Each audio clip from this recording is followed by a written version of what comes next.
Welcome to Gatekeeper Media's coverage of the Music City Open, presented by Lone Star Disc. This is the 2023 edition on the Disc Golf Pro Tour, and I'm Andrew Fish, and I want to extend a very warm welcome back to the tour to Nathan Queen. Yes, and I'm very excited to actually physically be out here at the Music City Open. Very exciting event for me to come back to, and a pretty exciting layout that we've got here. They've made some changes in the last few years that the course have come out, and fun to play. Yeah, this is going to be a temporary layout on the Mill Ridge Park, and you see our feature card there. Everyone is vying for those Pro Tour standings. Get yourself to the match play event in the middle of the season and the Pro Tour Championship at the end if you can. Emerson Keith, sponsored by Lone Star Disc, our title sponsor. He'll be putting with the blue bonnet, and it's going to be a pretty windy day, so expect to see a lot of use out of those bayonets, possibly a Seguin.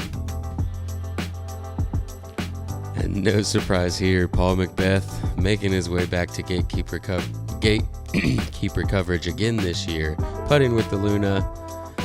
See some buzz mid-range shots, see that Zeus and force for those long distances. Adam Hammis, sponsored by Discraft. He'll be putting with swirly CT jawbreaker focuses. We know he's very proficient with his zone upshots and leans on the Onyx and force for his distance shots. And then Raven Newsom, North Carolina player, going to be putting with the Anode. Pretty much going to stick to the Pyro for his mid-range shots. Probably see some Wave Photon and then that Defy for a lot of those distance shots. Brings us straight into hole one. A 668-foot par 4. You've got to go up and out to the right is the ideal line. OB all down the left side. Depending on the wind is going to really depend on how far you can get off of this tee shot. On the tee from Pilot Point, Texas, Emerson Keith. As I understand it, Emerson was dealing with a little bit of an injury, so not going to throw many forehands, and I think he's also playing this layout blind.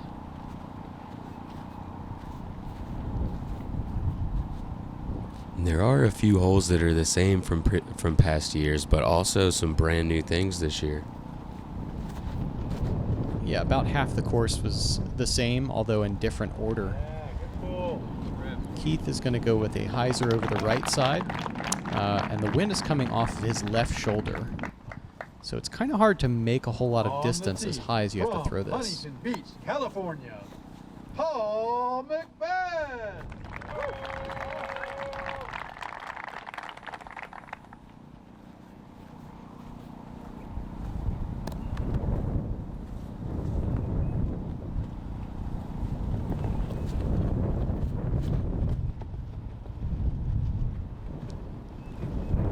Paul keeping that one a little bit tighter, trying to counteract that left to right wind, but you see still getting packed down. Going to be hard to get much distance today.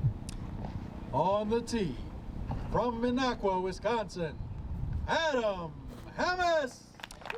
Yeah, this is a pretty non-specific landing zone. There's so much room out there. The only real mistake is to get bogged down early or go out of bounds left. And then the late gap, kind of working your way back up to the right. Since everyone is competent with a forehand or Emerson having to work a backhand, there's definitely a chance to get this, but you need to just not get in trouble. And rounding out our 303 tee time from Hot Springs, North Carolina, Raven Newsom.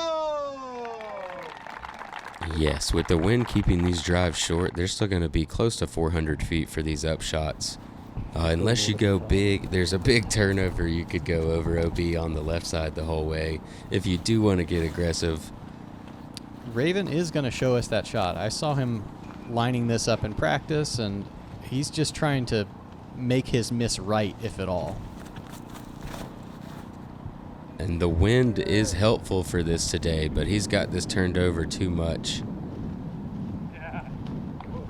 as far as getting it to float out. He does get way up the hill up there. Maybe able to go spike hyzer over top now. Spike hyzer, roller, forehand, everything's in play. And that was just a spectator rope. It is not out of bounds.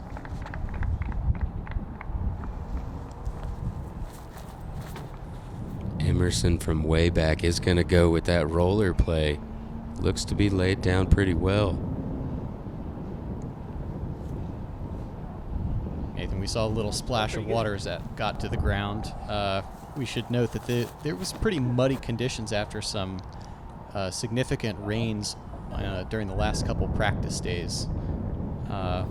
Is that going to play a factor in how players approach? It definitely could. You can see some spots off of the tee that are wet that you need to avoid, but if you get in some of those muddy spots, you're going to be throwing some standstills over some places you'd rather throw with a run-up. As Paul catching some of that hidden wind down here. I saw this a bit earlier today too. With discs right here, you can't really feel the wind, but as soon as you get about 20 feet in the air, that disc can. And they're getting flipped up and drug over to the left. And again, noting there's an out-of-bounds line left there. Ham is kind of overcorrecting. This isn't going to make it all the way to the basket. And he's actually stuck short on the corner here. Early creativity required. Yeah, trying to get tricky and immediately catches some of that mud that you were just talking about. I don't mean to will things into existence like so. We did see Raven try to go over top with a forehand. He is now in some very thick foliage there. Is able to get out. Not sure he's going to have much of a putt though. Yeah, Nathan, can you tell us about what's the character of this rough? What are these greens like? If you're in this rough, it's usually OB, and that's a good thing because right. it is very rough. You saw Raven barely had much room to swing around, and Adam Hammis, holy cow, carding the par. What a way to get a par on hole one. His putt distance is longer than his third shot. Triples it, I think. Yeah, some of these greens, they have a bit of that foliage or that rough around them where if you get into it, you're pretty much trying to lay up. Sometimes you might not even be able to get out. Yeah, very conservative bid from Keith, and Raven already having to go to this little forehand flex. Yeah, this could be dangerous if he gets too aggressive. Not too aggressive, gave it a pretty good run, and should have a bogey cleanup here.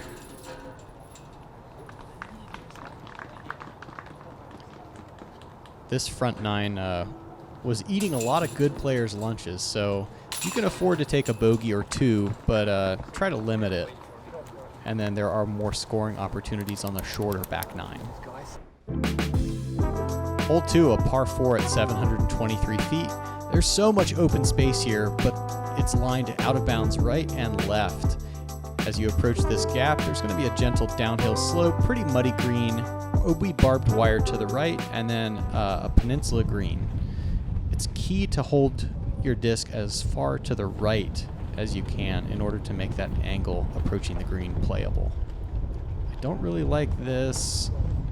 It seems like it could run left. Does just sneak out of bounds there and gonna be at a bad angle to be able to get to the pin from there also.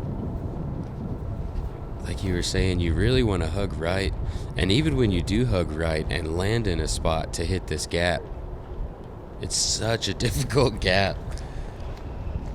Yeah, it's a low ceiling. You've got a crosswind to manage. It's a pretty shaggy right side, and if you overcompensate, you're going to go OB left somewhere.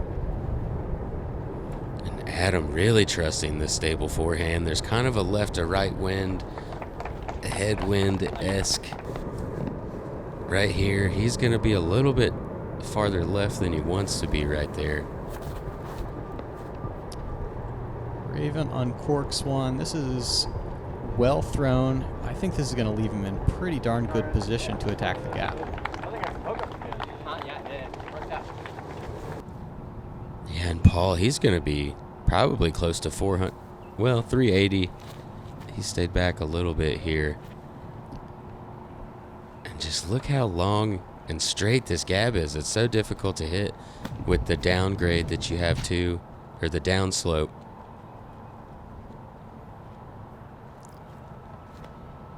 Ham is going to go flex forehand with a Raptor. What?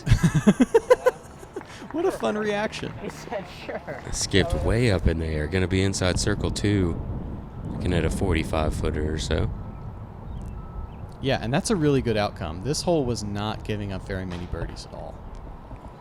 Raven hits the left side, but will kind of nestle in the middle. Should give him a pretty routine layup from about 150.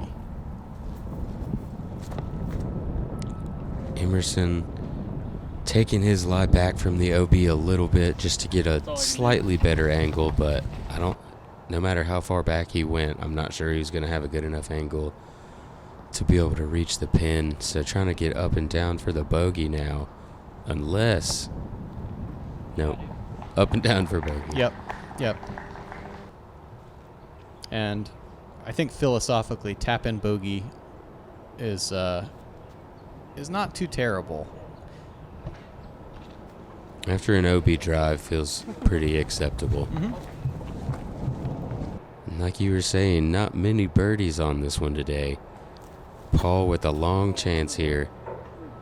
Doesn't connect, but the third most difficult hole, only 12 birdies.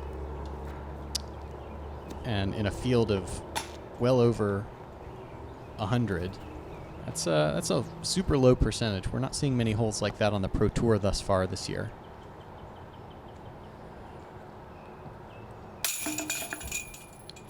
Good knockdown from Raven.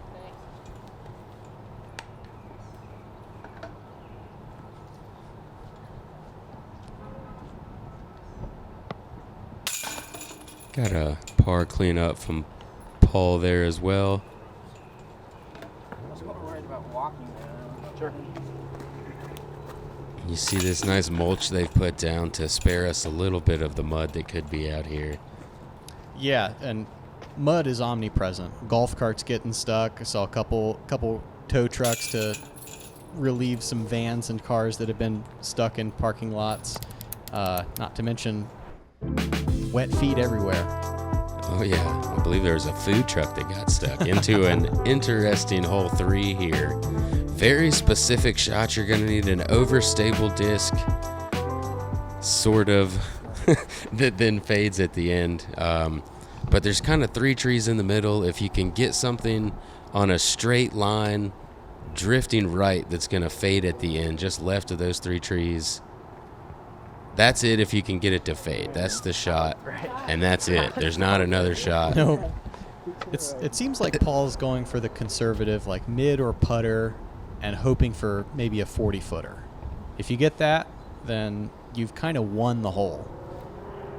Adam's going a more aggressive play with a Raptor. That's the shot. Yeah. That's the overstable disc, but he That was awesome. did stay in bounds. There is some OB lining the entire fairway, including long, and that's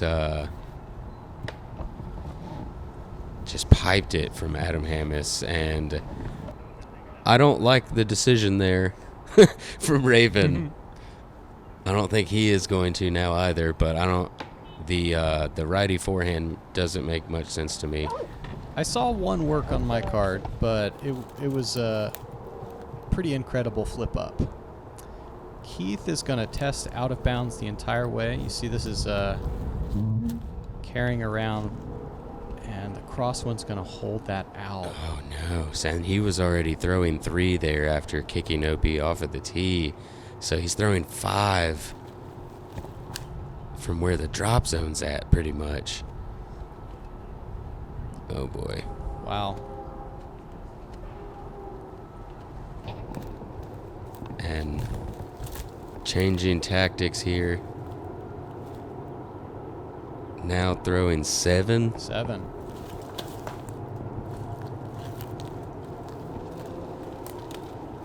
think at this point, the best thing he can do is avoid throwing the state that he's in. You don't want to see a 10 on the card. Can you... It's terrible. I understand. So at some point during a hole, I'm curious, can you just withdraw from the hole and take your par +4? No, you cannot. But if you could, I think Emerson might have signed up at some point. Raven's got to go a weird, funky stance. Isn't able to pull it all the way to the right, so he will now be throwing his third.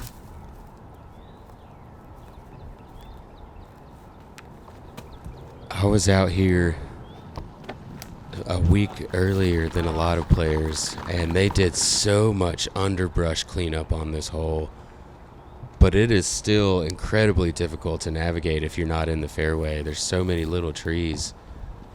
Yeah, I feel like this hole is a microcosm of the course and that it's trying to bait you into doing something too aggressive.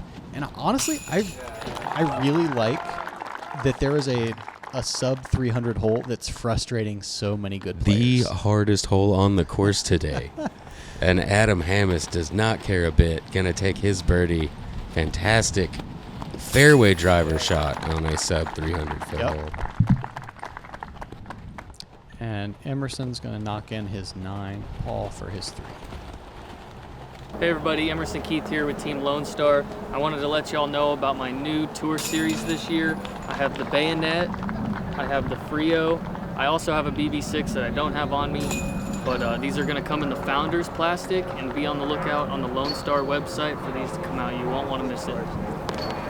I just think the plastic is very premium. It's a high quality material. The way the disc feels in my hand. I think it's the quality of plastic. It's unlike any other plastic that you'll find in the industry. The quality is better than any other company out there. Again, just consistent plastic. It's something I can consistently trust on every single throw. There's so many discs to choose from, and I guarantee if you tried every disc in the lineup, you're gonna wanna put multiple discs in your bag. It's extremely high quality. You can only say so much, they have to eventually just try it themselves and see.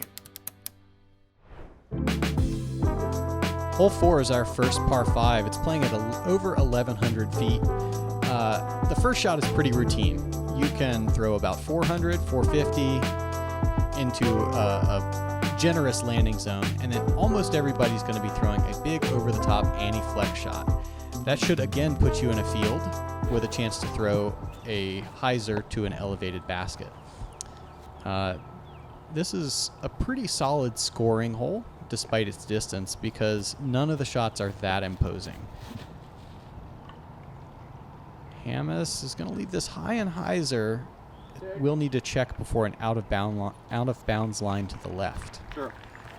And checks up nicely. We should have a bit of a tailwind right to left wind on this hole.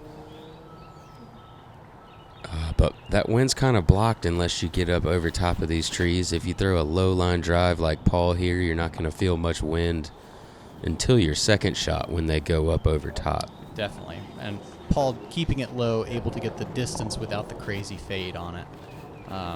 There's, 70 feet difference between those two shots. Not just distance, but left-right. And they're both fine. They're both in good position. And this is not heading towards a good position. Does fade out to stay from OB, but he is pinched off behind a little jut out there and gonna have to turn over earlier than you'd like to. Mm-hmm. As you noted, wood line and out of bounds line pretty much match here on the right. Keith with a good shot, runs himself out to the left.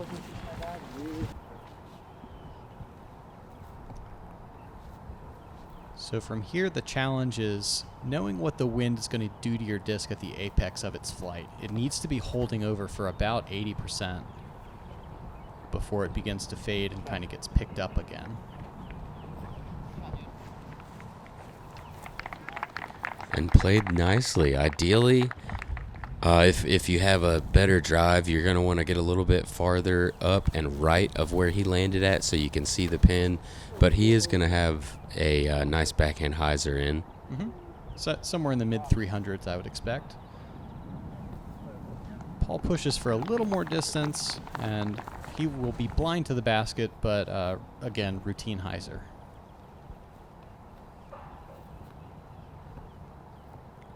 And Adam's got a chance to go pretty big here. Yeah, great angle.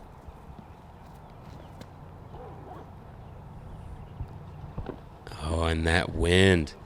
He got the flight plate over, and a bit of that right to left caught it and just smacked it down. Still going to be across that little creek and in a spot to throw a hyzer, but a little bit farther back. And this seems pretty ambitious. It's flexing out early. It looks like it's headed towards one's fairway. And yeah, that's out of bounds. He'll be throwing 4 and is going to take relief along the line of play in order to facilitate a better angle. Yeah, still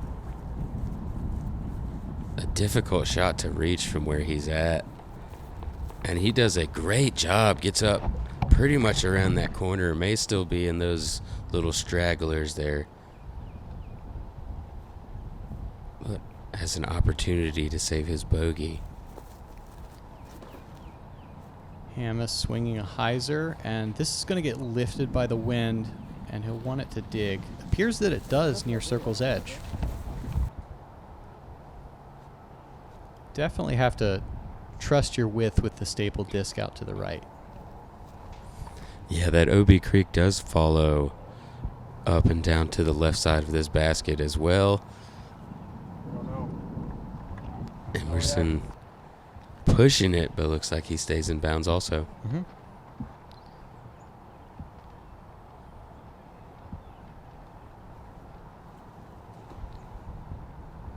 McBeth, I think this is a captain's raptor. Nearly rings up for 3, but also runs to the back edge. Yeah, and here's some of that rough.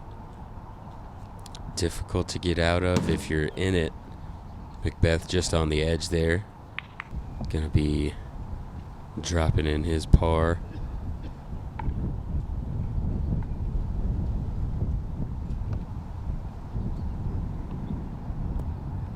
And that's a tough putt. Elevated basket.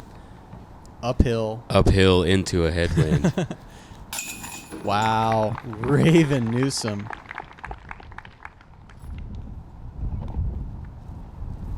What a par. That was a par save. 1, 2, 3, 4. Yeah. Not often when you throw a B on your second shot, not by the pin, are you going to be able to save your par. Yeah, well, and that's something Raven's really known for. Not the saving par from weird situations, but that circle 2 putt. Definitely so. And shows you why right there. And Adam Hamas. That was on a good line, wasn't it? It was. That headwind, though, uphill. And that leaves almost the same distance on his comeback putt for par. Feels much easier with the tailwind. Still not an easy putt, but feels easier. Yeah, and he's also level with the basket there.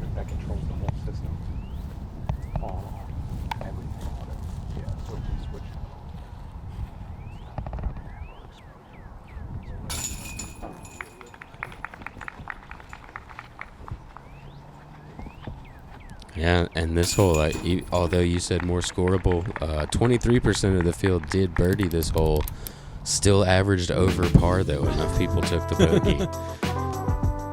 Moving into hole 5, 587-foot par 4. Got to get up to somewhere below where the drone's at now, somewhere in between that gap. There's a couple gaps you can hit where those trees are at. And it seems like they've tightened the basket up closer to the OB little pond there. And a couple two specific shots that you've got to hit here. Yeah, neither of them particularly long. Right. There's the claps. Look up. Adam, I think, is in a good spot. Yeah, looks like he'll be able to swing another Raptor hyzer, I imagine. 2 feet can make a pretty big difference right here on what type of angle you have towards this green. Oh, good. I know that Paul should be good from there. He's a little bit farther than where Adam was at and should be looking straight through that center gap. Yeah, the closer you push to this tree line, the closer you get to the basket, but the more you're kind of taking your life into the gap's hands. And there's one of those 5 foot difference type of things. He is kind of dead center on one of those piles of trees there. I think I like this hole as well. It's kind of making you play the par 4 backwards with a short shot followed by a longer shot. And if you play a little wider like Paul did, it tends to be safer. Yeah, this second shot can get a little tricky as well. There's OB pretty close all the way around it. Tendency is going to be to push long, avoiding that OB that you can see just short of the basket. So dialing up that distance is a little tricky, and it looks like he might have slipped right there. Yeah, and Hammis is going to find that out-of-bounds short corner. Raven once again the last to throw his tee shot, but from the weirdest, or second shot, but from the weirdest angle. Has to trust a lot of Anheuser. That looks nice if it's not too far. Which it is. But it is too rough. far.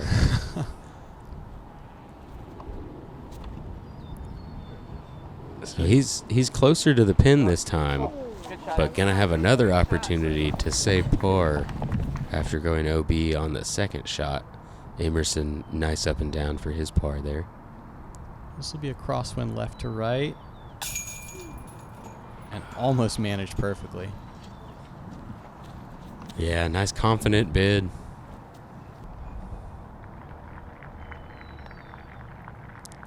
This also for par. Not quite able to get it high enough.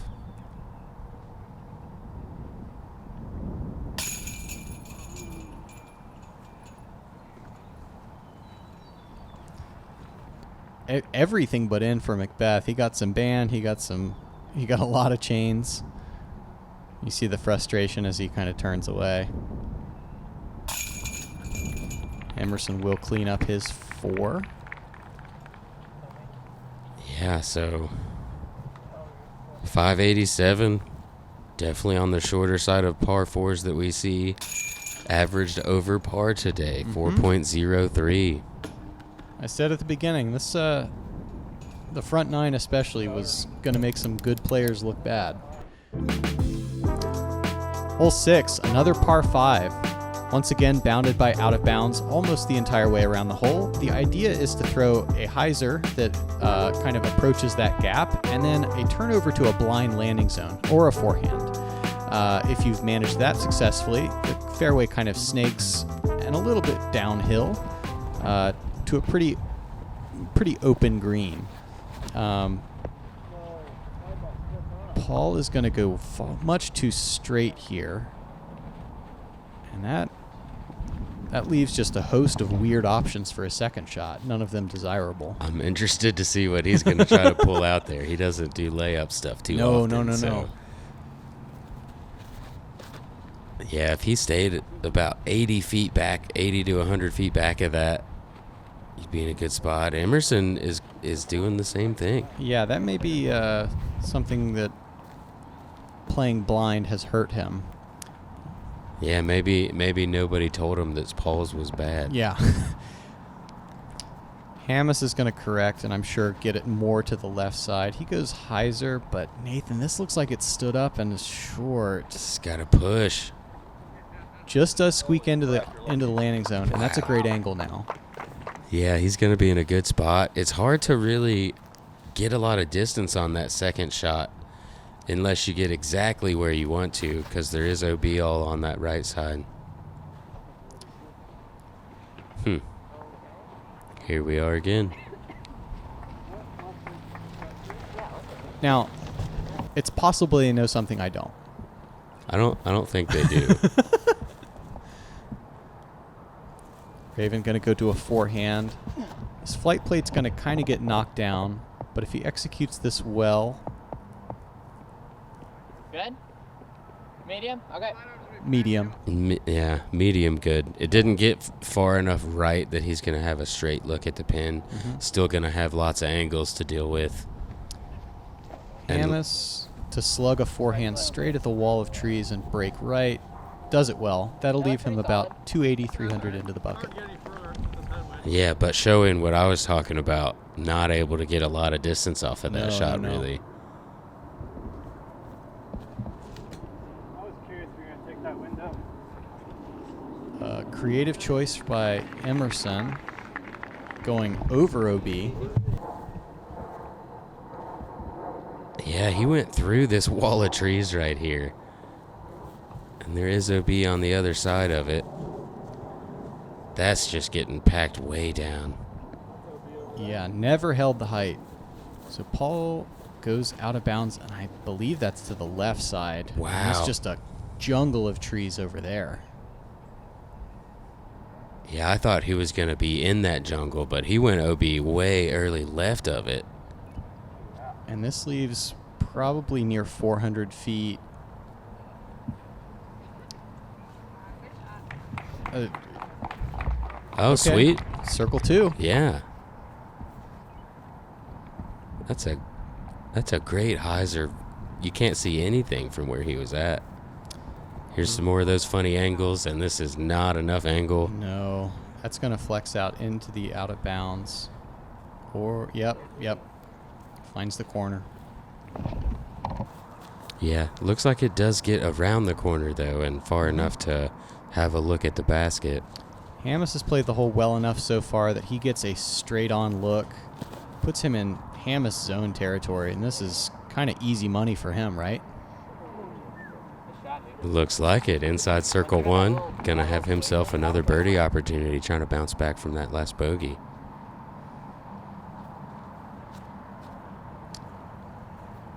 And Keith, well done. Yeah, good shot. A little bit of a runaway green here as it slopes off behind, but still inside the circle.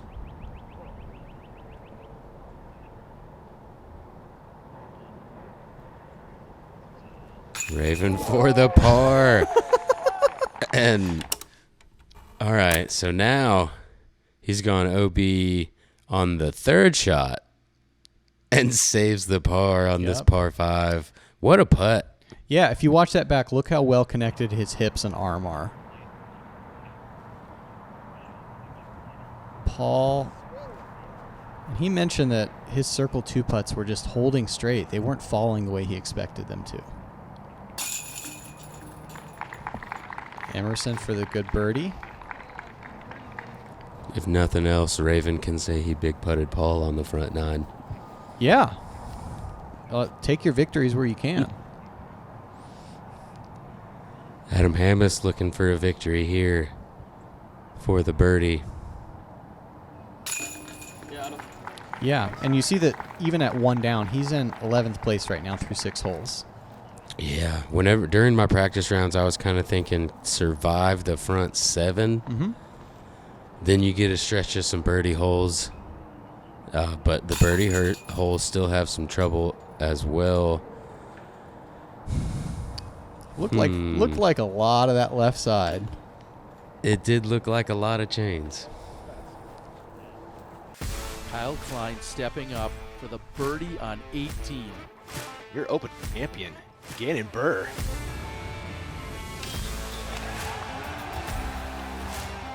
Another record-setting weekend on the Disc Golf Pro Tour. Back-to-back weeks. Winner coming from the chase card. Pretty special stuff.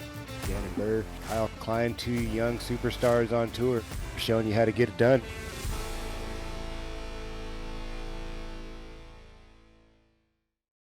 Welcome to Music City Disc Golf.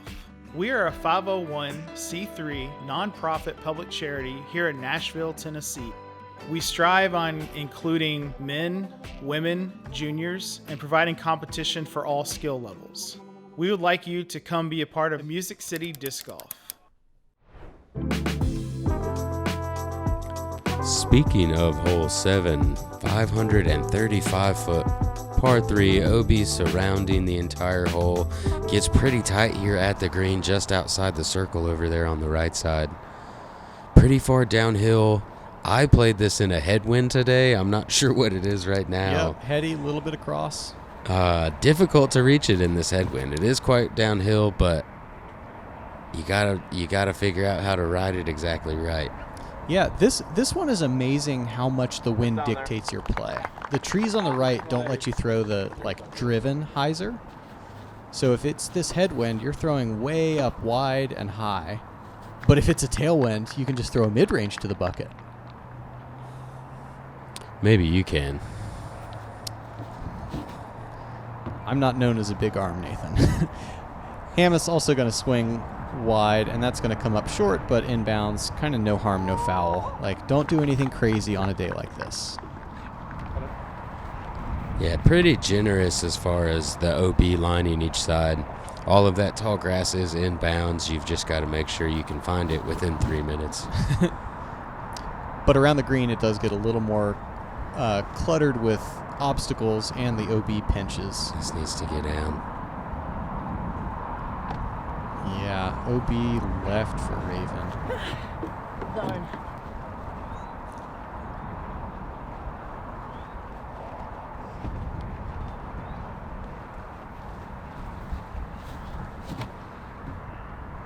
And Paul, plenty of height, driven well, but a lot of hyzer.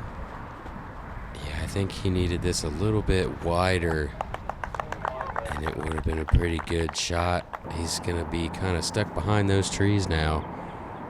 Raven in a difficult spot.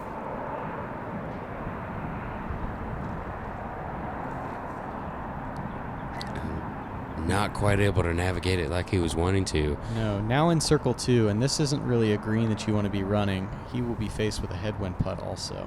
Adam, you are crazy. I thought it was really good. I thought the same thing you did.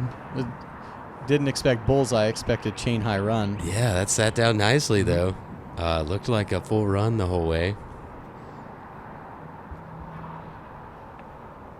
Emerson getting up and down nicely. Paul is probably going to give this a chance. He doesn't do the layup stuff too often. And not a bad bid. Also leaves it pretty close. Mm-hmm. Three bids that looked pretty honest and get themselves routine tap-ins. Oh, and just a little bit too awkward for Raven there, and he caught another rollaway. Mm-hmm. A little bit of a tester here now for his double bogey.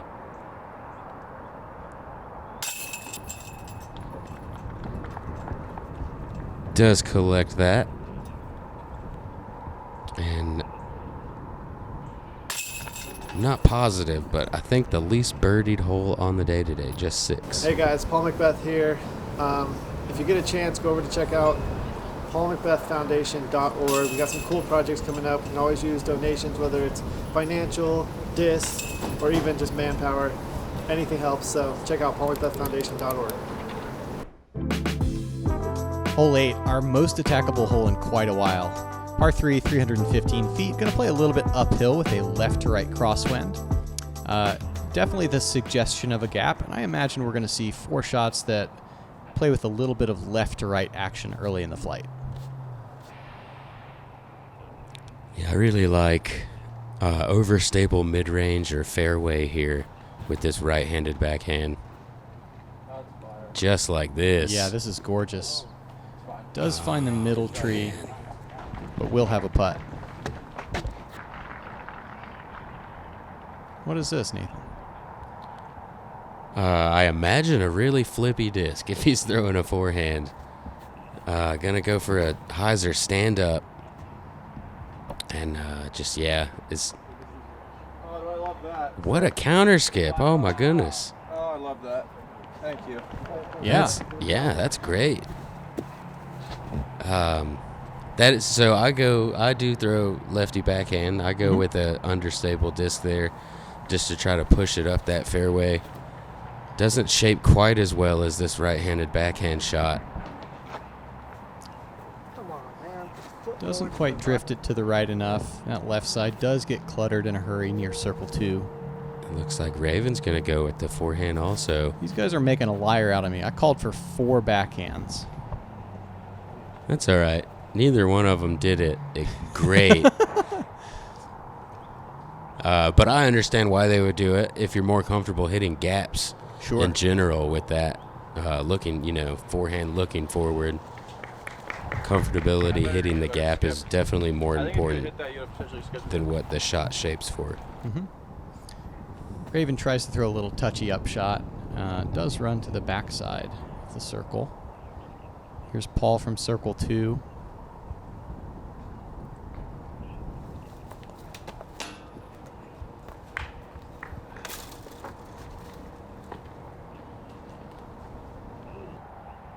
And the evident frustration.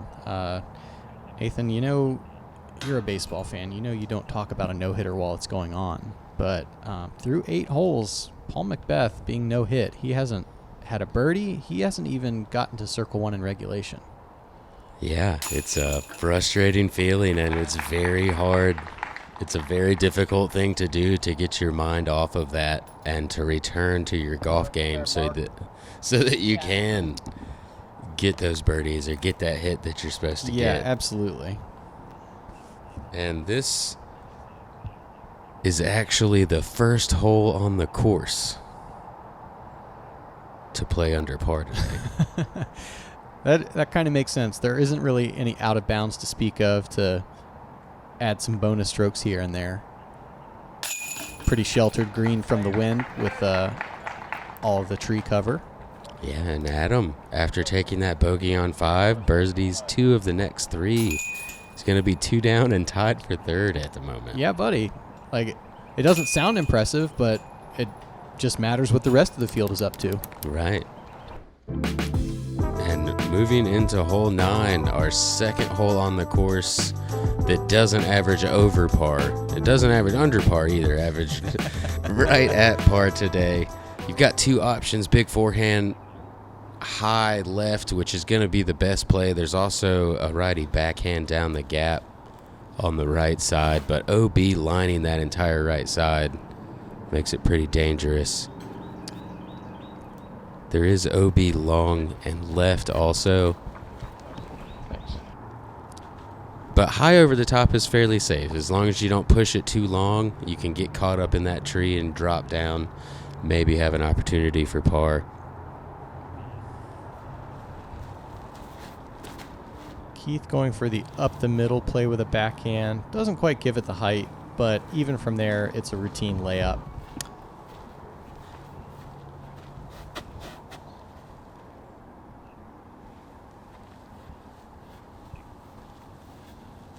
Paul for that flex forehand, and does it pretty well. I don't know if it's quite wide enough. Yeah, just a little bit wider or a little bit more power on that to get around that tree. You kind of need a stall shot. You can either stand it up and let it drift left to stall out, or just a straight nose up shot that stalls out to drift right. Yeah, but this one seems a little too nose up. Yeah, almost pushed around that tree, but kind of driven forward and up to get around that tree. Difficult shot. I bet you've seen quite a lot of similar shots for the righty backhand rather than the lefty backhand. Definitely. Or the forehand like, right here. If this hole was mirrored, it would score at 2.6. Yes. Even at 391 because it plays a little downhill. Yeah, completely agree. Paul eventually elects to lay up there, but didn't seem happy about it and was a little casual going through the branches. Raven running it out of bounds long.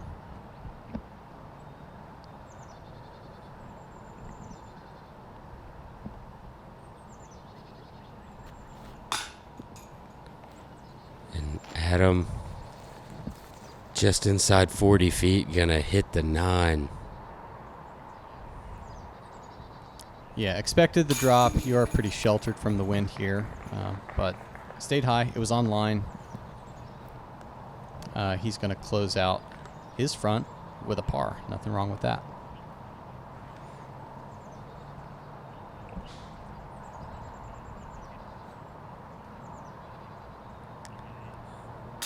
Raven going to be looking to turn his back nine around.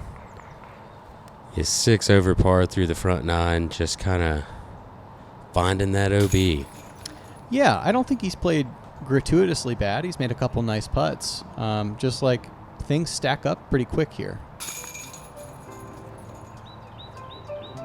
Yeah, as we saw Emerson stack some strokes up pretty quick. Just one bad hole really for him. Yeah. So you see there, Adam Hammis tied for 7th in the entire field at 2 down. We've got a 2, a 6, and a 6 on the card. Over par, unfortunately. Luke Humphreys at this point, and as well as Ezra Aderhold, were tied at 7 down, and then a cluster of 6s and 5s. Yeah, pretty tight scoring so far. We've got the back nine coming up on our feature card here. Looking forward to see if a couple guys can turn it around and see if Adam Hammis can push towards the leaders on this back nine on these scoreable holes. For Nathan Queen, I'm Andrew Fish, and we'll see you on the back. We'll see you guys out there.